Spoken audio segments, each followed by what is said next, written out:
Ang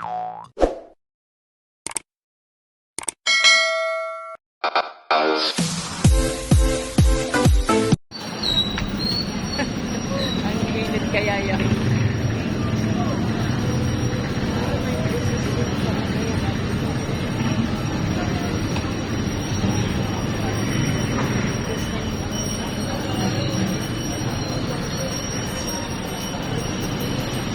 Fiesta po ba ngayon? Oo, siguro. Depende yan ang ano nila yun.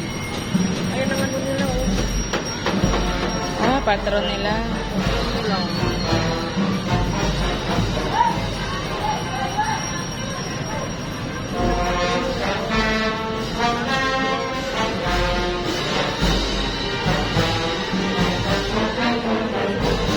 Ah, dito.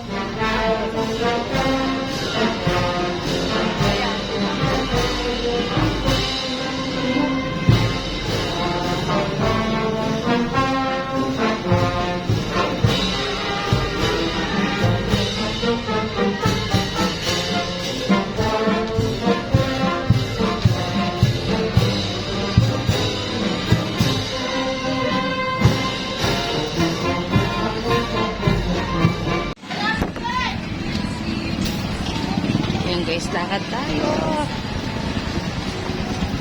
Galing tayo na naghatid ng requirements sa Pure Gold Angono.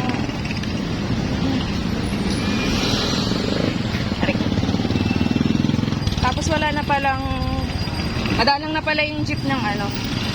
Madalang na yung jeep ng Binangonan dito sa bayan ng Angono. I mean dito sa mismo palengke. Yan. Medyo madalang na daw yung jeep ng Binangonan. Kaya sigapin ko na lang nalakarin. Papunta na highway. Kasi kung magbabayad ako, tricycle is nasa 20 pesos. Eh, medyo malapit naman. Nakita ko na isang beses na nagpahatid ako. Malapit naman siya. Kaya lakarin. Kaya lakarin ko na lang. Sayang yung 20 pang merienda ko na rin.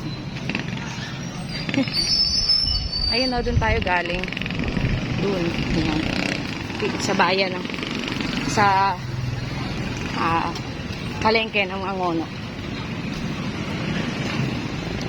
Tatanong nga pala ako kay Ate Ana.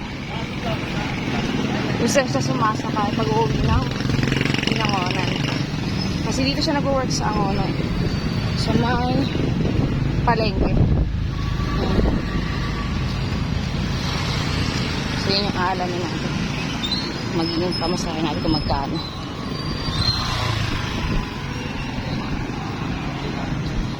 Agad. Guys, mag-a-update ako ng ano.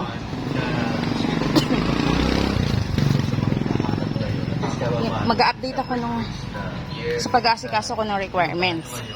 Update ko kayo. Nagawa ko ng separate video kung paano mga process sa paglalakad ko ng requirements. Kasi baka meron dyan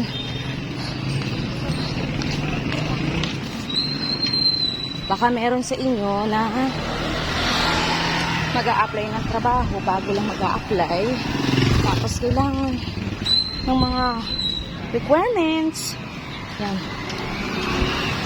tulungan ko kayo guys. So wala pa nga pala akong payong, kaya nakaganto ko ngayon. Itong buti na lang dala ko tong x-ray kasi ito yung negative. Hangin yung ano tawag doon? Yung film ng x-ray. Yeah. Ito yung ginawa kong payong ngayon. So ayun, malapit na tayo sa highway. Then doon tayo sasakay na Pabinangonan. Ah, diba? Feeling ko guys, si sexy na ako dito. Ay.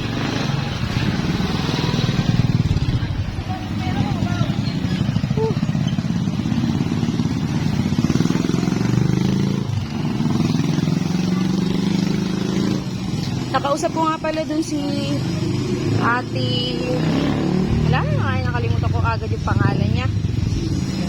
Kasi nakausap ko din yung isang receiving clerk. Siya daw yung checker.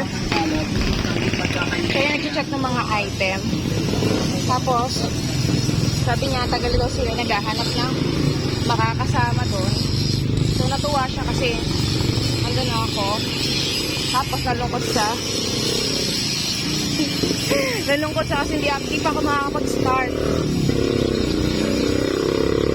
Bali, babalik ako bukas para sa orientation. At sabi ng aming ma'am, baka daw July 1, mag-start na tayo. Thank God. Thank you, Lord.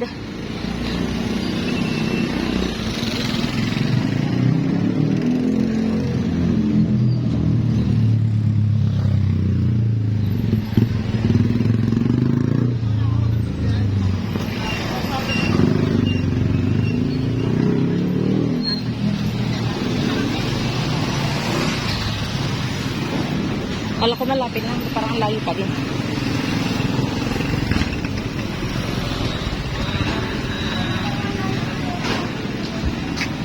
Hindi kaya nagkakamali ako. Ay, hindi, ito na. Ito na nga. Ito na yung highway.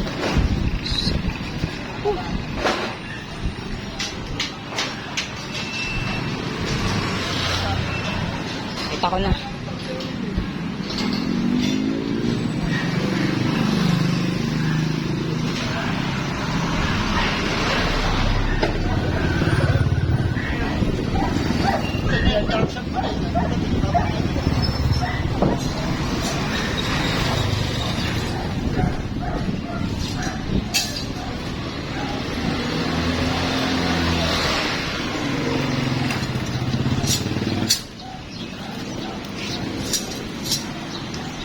Ayan. Grabe.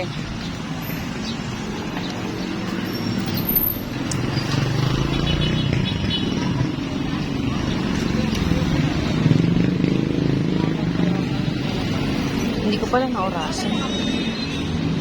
Ba't para inorasan ko kung ilang oras ako naglakad?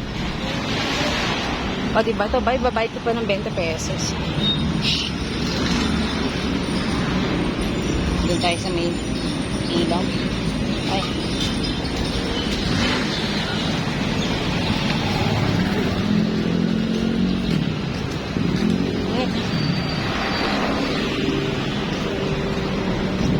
Pwede naman ako dito.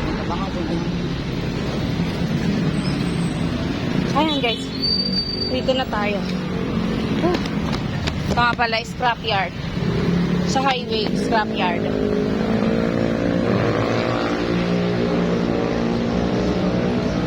So, try natin dito kung makakasakay tayo.